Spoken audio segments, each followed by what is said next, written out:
নমস্কার বন্ধুরা, আজ আমি বানিয়েছি মাছের পুর ভরা পটলের দোরমা। প্রথমে পটলের একদিক কেটে খুব ভালো করে ছিলে নিয়ে আরও একটা দিক একটু বেশি করে কেটে একটি ছোট চামচের সাহায্যে ঘুরিয়ে ঘুরিয়ে পটলের বীজগুলো বের করে এইভাবে পটলের একটি খোল তৈরি করে নিতে হবে। এরপরে একটি মিক্সার জারে বের করা পটলের বিচিগুলো দিয়ে তার সাথে কিছু চিংড়ি মাছ, একটি কাঁচা লঙ্কা এবং কয়েক কোয়া রসুন দিয়ে একটি ঘন মিশ্রণ পেস্ট বানিয়ে নিতে হবে।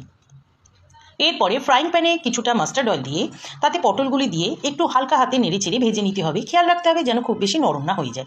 আরও কয়েকটি চিংড়ি মাছও ভেজে নিতে হবে, কেন সেটা পরে জানাচ্ছি বন্ধুরা। এরপর তেল দিয়ে মাছের পেস্টটি দিয়ে খুব ভালো করে একটা পুর বানিয়ে নিতে হবে।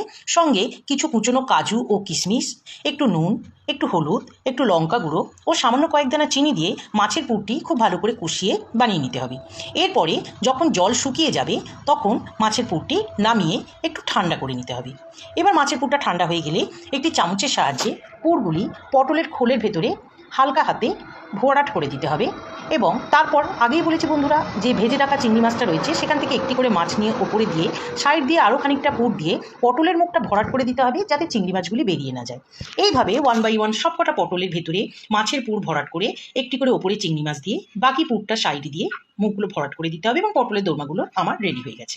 এবার একটি মিক্সার জারে কিছু কুচনো পেঁয়াজ, কয়েক কোয়া রসুন, কুচনো আদা, কুচনো টমেটো, ঝাল অনুসারে কয়েকটি কাঁচা লঙ্কা ও 4-5 কোয়া কাজু বাদাম দিয়ে আবার একটি পেস্ট তৈরি করে নিতে হবে। এবার তেলের মধ্যে একটু দারচিনি ও কয়েকটি এলাচ দিয়ে তাতে মিশ্রণটি দিয়ে নুন ও গোলমরিচ গুঁড়ো এবং কয়েক দানা চিনি দিয়ে মশলাটি তৈরি করে নিতে হবে। ওপর থেকে একটু কাশ্মীরি রেড চিলি পাউডার আপনারা দিতে পারেন। এবার একটু জল দিয়ে ভালো করে মশলাটি তৈরি করে নিতে হবে এবং 1 চামচ ফ্রেশ ক্রিম দিয়ে খুব ভালো করে মশলাটি ঘন করে নিতে হবে। আপনাদের কাছে ফ্রেশ ক্রিম না থাকলে আপনারা 1 চামচ টক দইও এই জায়গায় দিতে পারেন।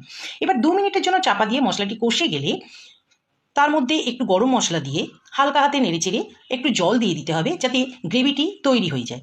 এবার গ্রেভি তৈরি করার জন্য একটু জল দিয়ে গ্রেভিটি ফুটিয়ে নিলে তার মধ্যে আরও কিছু গোটা কাজু কিশমিশ ছড়িয়ে পুর ভরা পটলগুলি দিয়ে দিতে হবে। এবার হালকা হাতে পটলগুলি একটু নাড়াচাড়া করে যাতে সমগ্র পটলের গায়ে মশলাটি মাখা হয়ে যায় এইভাবে নাড়াচাড়া করে আবার চাপা দিয়ে 10 মিনিটের জন্য পটলগুলো সেদ্ধ বা নরম হতে দিতে হবে। এরপরে 1 চামচ গাওয়া ঘি ছড়িয়ে নিয়ে নামিয়ে নিতে হবে। ব্যাস, মাছের পুর ভরা পটলের দোরমা রেডি। কেমন হয়েছে বন্ধুরা, কাইন্ডলি আমাকে জানাবেন প্লিজ।